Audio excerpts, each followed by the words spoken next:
Six-time All-Star Paul George is joining the Clippers. It was stunning that the Clippers were the team that pulled us together. News that dominated the day, Russell Westbrook is reunited with James Harden with the Houston Rockets. This is just the latest seismic shift in the West.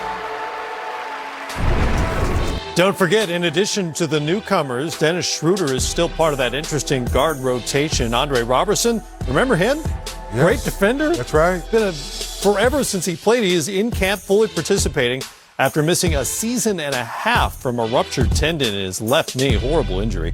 The power forward spot has all newcomers, including rookie Darius Bazley and Danilo Gallinari, who had a great season last year with the LA Clippers and is in the final season of his contract as well. Those are two things that would be appealing to a lot of contending teams out there. What are the chances that Gallo is in an OKC uniform by season's end? I'd be shocked. You know, he's on an expiring contract. He's playing great. I mean, you know, he had a great season last year, shot over 50% from the floor, 40% from three, and gets to the free throw line attacking. His whole thing has been health. He's averaged 50 games a year over his career is all, and the 68 he played last year were the most in 7 years. So if he can stay healthy, though, this guy can help a contender get over the top. Honestly, it tells you all you need to know about his career in terms of health. That 68 games was considered a full season for Danilo Gallinari. And it's crazy, Matt, that something that simple can really hinder a guy's career. But what we see now, when healthy, he can really help a team. Getting to the free throw line last year really showed me when his legs are right stand, he can really bring value to the offense in the floor. And last year on the defensive end, he got better with his rebounding. So now stay healthy, and I think a contending team will come after him. He knows as well as anybody that he is playing for other teams around the league as much as the Oklahoma City Thunder this season. Guess what? Steven Adams is now the longest tenured member of the Oklahoma City Thunder, and he's, 26, I think? He'll be 26 this year. What does this season look like for him, and is he a part of the long-term development of this franchise? I would think so because he's still so young, because what he does best, rebounding, setting screens, doesn't ask for plays to be called for him, a great teammate, great locker room guy. So I can see Sam Presti staying holding on to him. Unless someone comes along and offers something that you can't refuse, then maybe he gets moved. I totally agree with Dennis on that. I mean, he's a foundational piece. I mean, he's a defensive stalwart. He's going to get on the boards. He's one of the best offensive rebounders in the league, and he's about all the right things. He's going to play hard every night, and he's all about winning games. Why would you not want him around your other young players as you rebuild? Terrence Ferguson became a regular in the rotation, often a starter for Oklahoma City last year, and was able to keep himself on the floor in part with his ability to knock down three-point shots, which he hadn't been able to do previously. What does he look like short-term for this season, long-term for this team? Well, look, he defends and he shoots. He's a 3-and-D guy. Right. Now, the problem is if they don't have Chris Paul and Gallinari finishing the year, the question is, does he do enough? Yeah. Because if you look, he doesn't rebound. He's not going to pick up assists. You know, they're going to have to put talent around him. He's a good fifth starter. He's a good guy off the bench, but not much more than that, at least at this point in his career. Dennis Schroeder, whether Chris Paul is there or not, you've got Shai Gilgeous-Alexander. How does he fit in? I'm not sure, Matt, because when we was here with Atlanta, guys fell in with little goldies. I like to call him with a little gold patch in his hair. Yep. But goldies showed flashes, and then certain times I'm like, it's too much erratic play, too many turnovers. I think I want the young fella Gilgeous there in the starting line. So I'm not surprised that he might be moved, Stan. Is he a starter on a winning team? I would say no. I think he's a backup on a winning team. I think he's a backup. He can come in, change the pace of the game. He can get to the rack. One thing he did show that last year, he still can get to the basket, but as a starter, I like him coming off the bench more. Hey, I would agree, but if you know, those kind of questions are always tough, Matt, because who's around him? Right. Who's in the starting lineup with him? Right. You know, if he's the guy you're relying on, no. But if you put enough talent around him, yes. Well, I am here to ask the tough questions, Dan. There you go, and they are tough. That is a tough one. More on the way. Chris Paul is back in Oklahoma City, where he spent his first 2 years as a Hornet. We're back in a moment with how many wins his new OKC team can expect. This season, Masai Ujiri's gamble paid off. Kawhi Leonard won the Finals MVP in his single season north of the border. The Claw left in free agency to L.A. So who's up next to lead the Raptors? Pascal Siakam took a giant step forward last year, but can he take another leap All that and more, the Raptors Team Preview Show. It starts now. The Raptors Preview Show, Chris Miles here with Isaiah Thomas and Sam Mitchell. Can I get some love? Absolutely. All around, fellas. Well, passing just like the Raptors. Look, you guys both have ties to that team. You won Coach of the Year when you were there. Also, you were part team owner and president when they first arrived to Canada, seeing what they were able to accomplish last season. How big was that for basketball internationally and in Canada? It was a surreal moment for me, and also, I would say for the country of Canada.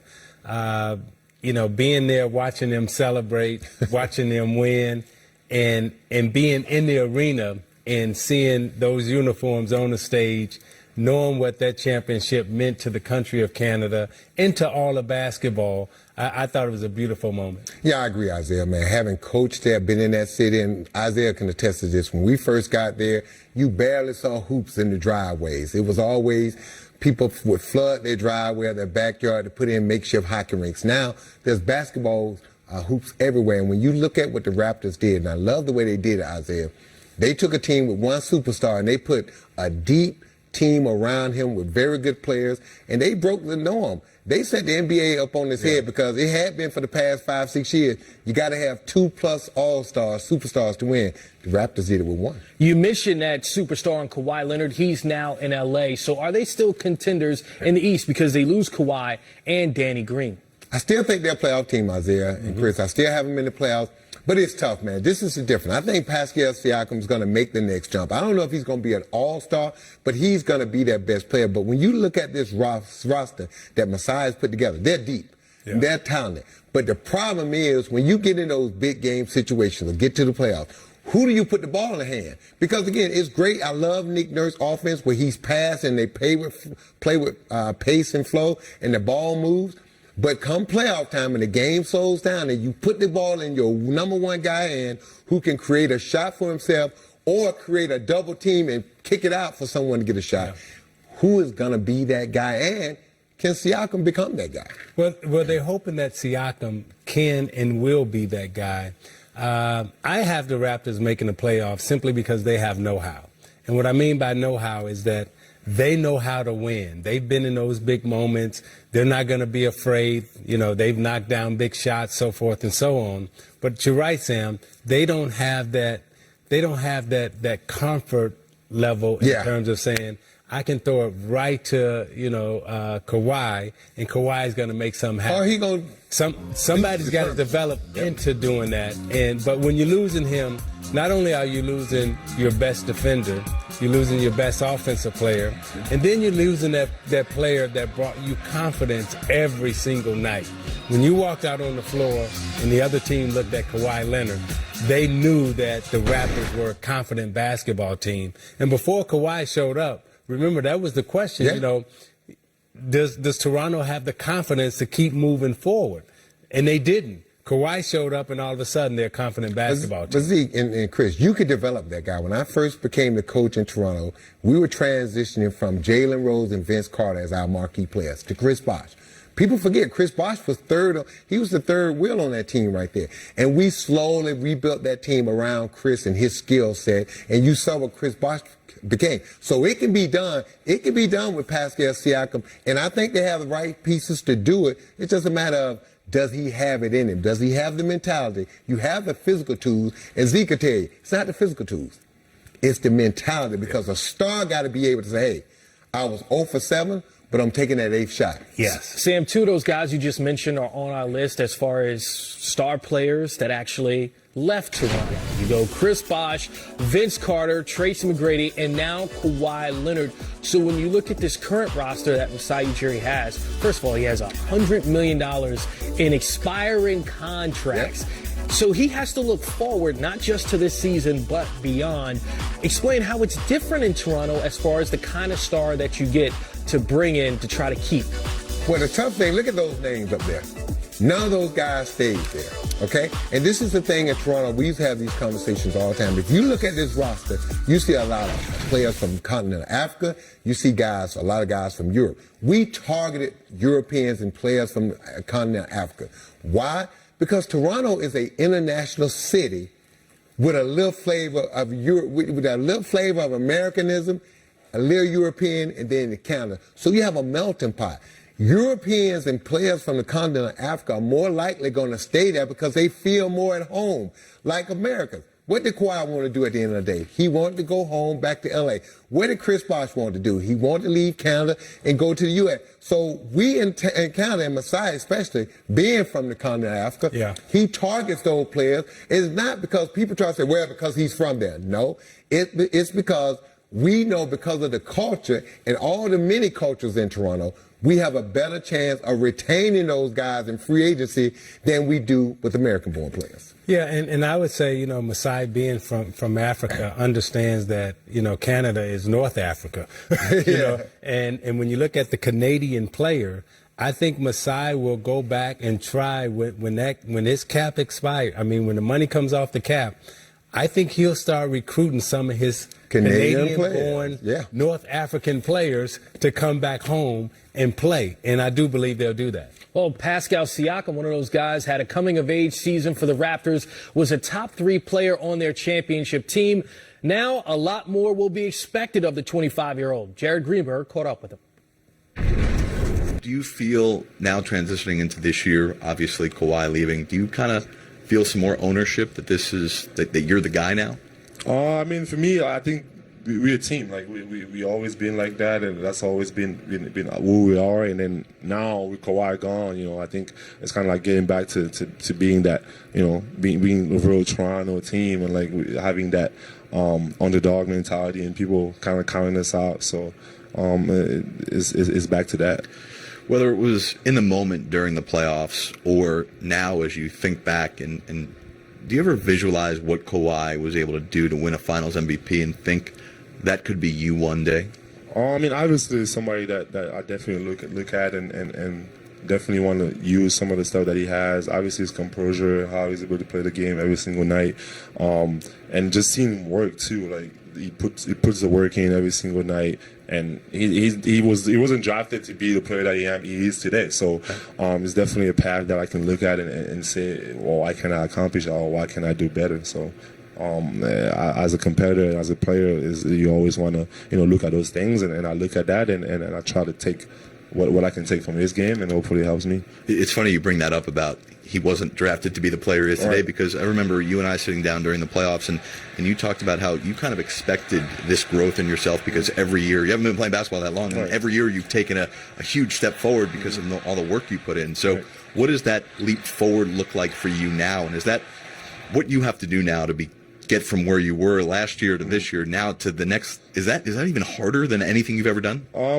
think it's harder because now, I mean, not that I was surprised. I don't think like people that know and real NBA, like they will know. But for most people, like they didn't know about you or anything like that. So, but now you on all the scouting reports, and people are expecting you, to do well. They're paying attention to you. So. You definitely got to be a complete player. So that's something that I'm working on and working on every facet of my game, trying to improve and add whatever I didn't have, last year, if it's mid-range or better ball handling and shooting better, shooting off the dribble. So different things like that will help me with all the attention I'll get, to be the best version of myself. Well, what is the best version of Pascal Siakam? After the All-Star break last year, he put up All-Star numbers, over 19 a game. But does he need to be an All-Star for this team to be a playoff team? Well, I don't know if he needs to be an All-Star for them to be a playoff team. I think they can be a playoff team without him being an All-Star. Now, can they go deep into the playoffs and have, real winning games and winning situations that he's going to be in, then yes, then he needs to be an All-Star.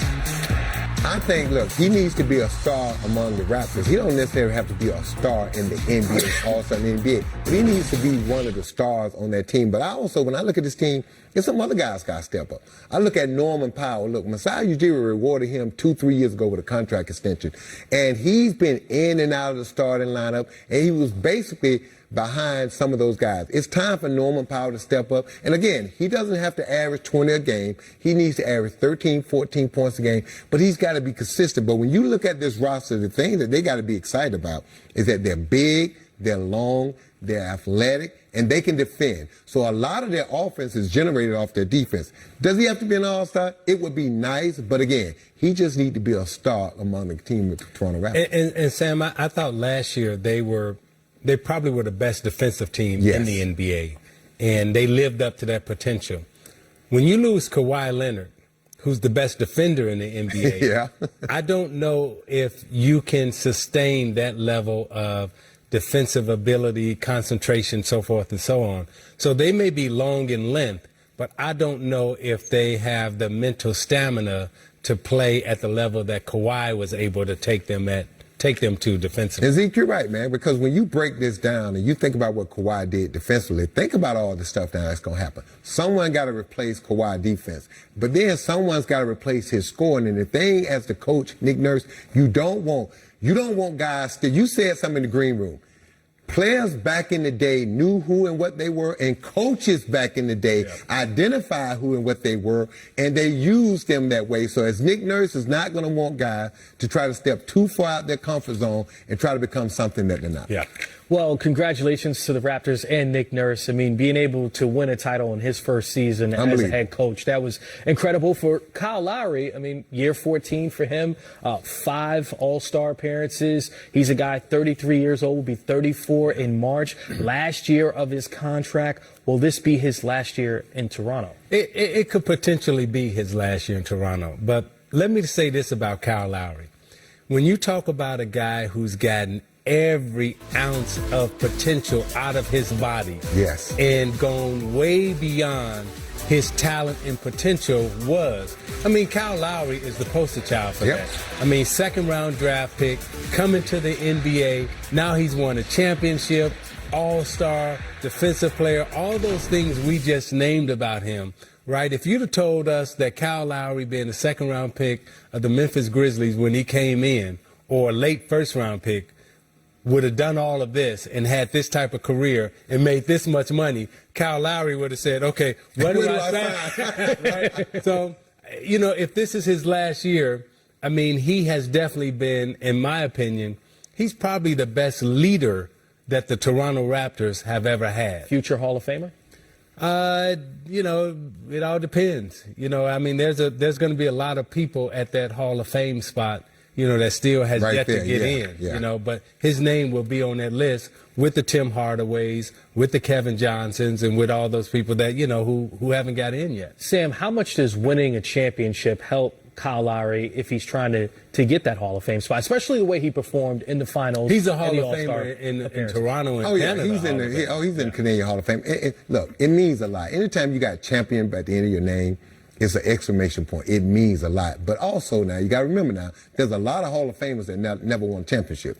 So let's just pump our brakes a little bit. But do I think Kyle's going to be in Toronto past this year? I don't know. And I don't think it would be the worst thing if he is or the worst thing if he isn't. Because at his age and with the mileage on his body, he would be a great fit if they decide to go in another direction. Because you got Fred VanVleet, who's played well in the playoffs, and he's ready at some point. And Zeke noticed, at some point, you got to give your young players their time to shine and their opportunity to play. So, again, Kyle has no regrets. He's going to play tough this year, and let's see where the chips fall. If they can make a run and be in the conversation, I think Masai keep this team together. If they start to falter, then you may see Mark and Kyle name mentioned in some trade. Well, the guy you mentioned, Fred VanVleet, he was on fire in the finals. What will his role be next season? We'll continue to evaluate the reigning champs next. Kyle Lowry, best leader in Raptors history.